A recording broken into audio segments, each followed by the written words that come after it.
Brother വലിയ അത്ഭുത സാക്ഷ്യവുമായിട്ടാണ് brother കടന്നു വന്നിരിക്കുന്നത്. ബ്രദറിന്റെ പേര് അയ്യപ്പൻ എന്നാണ്, മുണ്ടൂരിൽ നിന്നാണ് കടന്നു വരുന്നത്. അദ്ദേഹം പറയുന്ന സാക്ഷ്യം ഇങ്ങനെയാണ്: ഒരു വർഷം മുമ്പ് അദ്ദേഹം ഓടിച്ചിരുന്ന ഓട്ടോയും വേറെ കാറും തമ്മിൽ ഒരു ആക്സിഡന്റ് ഉണ്ടായി. ഓട്ടോ പൂർണ്ണമായും തകർന്നു പോയി. ആ ആക്സിഡന്റിന്റെ ഭാഗമായി അദ്ദേഹത്തിന്റെ മുട്ടിന് വലിയൊരു വിള്ളലുണ്ടായി. ആ മുട്ട് തകർന്നു പോയെന്നാണ് ബ്രദർ നമ്മളോട് പറഞ്ഞത്. പക്ഷേ ബ്രദറിന് അത് നിമിത്തം നടക്കാനോ ഒരു കാര്യം ചെയ്യാനോ കഴിഞ്ഞിരുന്നില്ല. പക്ഷേ ബ്രദറിന് അതിനുശേഷം ഒരു ഓപ്പറേഷൻ ചെയ്തു. ഓപ്പറേഷന് ശേഷം വളരെ പെയിൻ ആയിരുന്നു കാലിന്. എന്നാൽ ഒക്ടോബർ മാസം നമ്മുടെ കുരിയച്ചിറ മീറ്റിങ്ങിനകത്ത് കടന്നു വന്നു. ബ്രദർ പ്രാർത്ഥിച്ചു, അദ്ദേഹം പൂർണ്ണ സൗഖ്യമായി. ബ്രദർ പറഞ്ഞൊരു സാക്ഷി ഇങ്ങനെയാണ്: വേദന എന്ന് പറയുന്നേക്കാൾ നല്ലത് അദ്ദേഹത്തിന്റെ എല്ലിന്റെ ഇത്രയും ഭാഗം വളരുന്നില്ലായിരുന്നു. അങ്ങനെയല്ലായിരുന്നു നമ്മളെ അത് ഡോക്ടർമാര് വീണ്ടും ഓപ്പറേഷൻ വേണമെന്ന് പറഞ്ഞിരിക്കുമ്പോഴാണ് നമ്മളിവിടെ വന്നത്.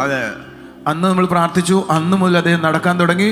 പിന്നെ പോയി സ്കാൻ ചെയ്ത് നോക്കി, ആ വളർന്നില്ലാത്ത എല്ല് ആ പ്രാവശ്യത്തെ സ്കാനിങ്ങിൽ കറക്റ്റായി. ഞാൻ ഈ പ്രാർത്ഥിക്കുമ്പോൾ കാലിലേക്ക് ദൈവശക്തി വരും. നന്ദി അപ്പാ, നന്ദി അപ്പാ. അങ്ങയുടെ സാന്നിധ്യം കാലിലേക്ക് ഒഴുകട്ടെ അപ്പാ, അങ്ങയുടെ കൃപയാപരിക്കട്ടെ അപ്പാ. അപ്പോൾ പിന്നെ എന്തെങ്കിലും വ്യത്യാസം വന്നാൽ അറിയാൻ പറ്റുമോ? പിന്നെ എക്സ്റേ എടുത്താലേ അറിയത്തുള്ളൂ.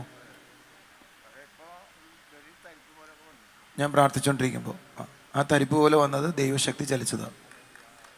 ഒരു സാക്ഷ്യം കൂടെ അദ്ദേഹത്തിന് പറയാനുണ്ട്. ബ്രദർ പറഞ്ഞതുപോലെ അദ്ദേഹത്തിന്റെ എല്ല് വളരെ അകന്നാണ് ഇരുന്നത്. പക്ഷെ ബ്രദർ പറഞ്ഞത് ആ പ്രാർത്ഥിച്ചതിന് ശേഷം എല്ല് അവിടെ വളർന്നു വന്നു. അദ്ദേഹം നടക്കാൻ തുടങ്ങി. അദ്ദേഹത്തിന്റെ ബുദ്ധിമുട്ട് മാറാൻ തുടങ്ങി. പക്ഷേ നമ്മുടെ കഴിഞ്ഞ ഡിസംബർ മാസത്തിൽ ബ്രദർ സാക്ഷ്യം പറയാൻ വന്നപ്പോൾ ബ്രദറിന് ആഗ്രഹമായിരുന്നു. കാരണം ആക്സിഡന്റ് നിമിത്തം ഓട്ടോ പൂർണ്ണമായും തകർന്നു പോയിരുന്നു. ആ ബ്രദറിനോട് കഴിഞ്ഞ പ്രാവശ്യം വന്നപ്പോൾ ബ്രദർ ഇങ്ങനെ പറഞ്ഞു, എനിക്കൊരു പുതിയ ഓട്ടോ വേണമെന്ന്. വണ്ടർഫുൾ. ബ്രദറിന് വേണ്ടി പ്രാർത്ഥിച്ചു. പക്ഷെ ഇന്ന് അദ്ദേഹം വന്നത് അദ്ദേഹത്തിന് പുതിയ ഓട്ടോ ഓടിച്ചുകൊണ്ടാണ് വന്നിരിക്കുന്നത്. പുതിയ ഓട്ടോയിലാണ് വന്നിരിക്കുന്നത്.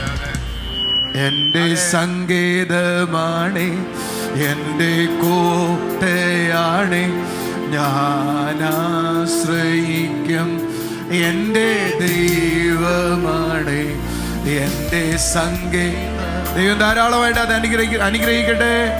വർധന ഉണ്ടാകട്ടെ. വലിയ സമ്പത്ത് കൊണ്ട് ദൈവം നിറയ്ക്കട്ടെ. Thank you. സന്തോഷം.